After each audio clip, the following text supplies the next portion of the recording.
Certaines analyses du conflit le perçoivent comme destructeur de liens sociaux. En effet, on distingue deux grandes conceptions du conflit. La première a une vision négative du conflit. C'est le signe d'une pathologie sociale. Le conflit remet donc en cause le bon fonctionnement de la société. Les principaux représentants de ce courant sont Durkheim et Merton et Parson, du courant fonctionnaliste. La deuxième conception a une vision beaucoup plus positive du conflit. Le conflit crée du lien social et est un des moteurs du changement social. Simmel en est un des principaux auteurs. Dans cette vidéo, nous allons étudier les analyses qui perçoivent le conflit comme une pathologie sociale. Ces analyses partagent trois caractéristiques. La première est la cause du conflit. Ces analyses considèrent que le conflit provient d'un défaut d'intégration sociale. Une partie des individus n'a pas intégré les normes et les valeurs en vigueur dans la société. Cela débouche donc sur une perception particulière du conflit.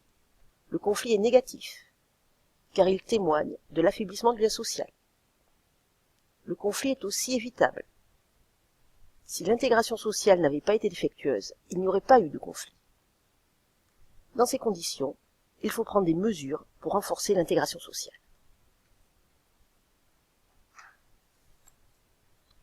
Le conflit social résulte donc d'un défaut d'intégration sociale, qui relève de l'anomie.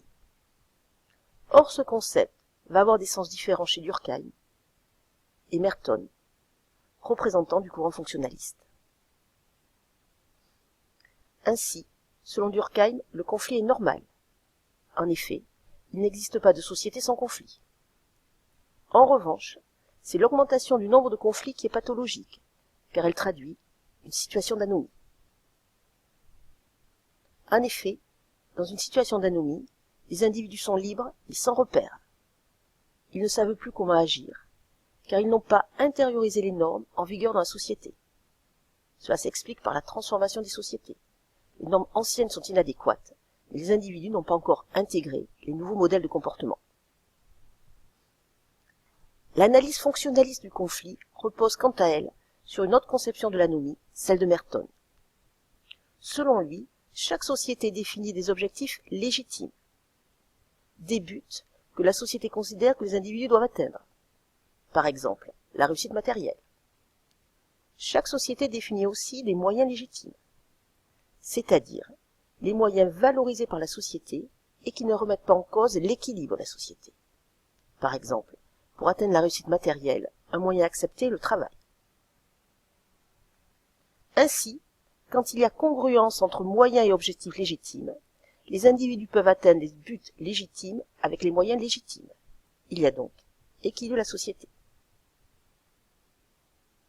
En revanche, quand les individus ne peuvent plus atteindre les buts légitimes avec les moyens légitimes, les individus vont utiliser les moyens les plus efficaces pour atteindre leur but.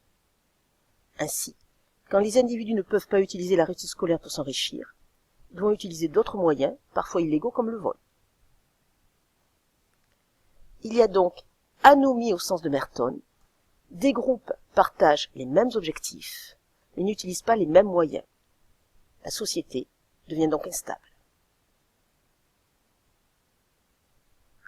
L'analyse de Parson repose quant à elle sur un rôle essentiel donné à la socialisation.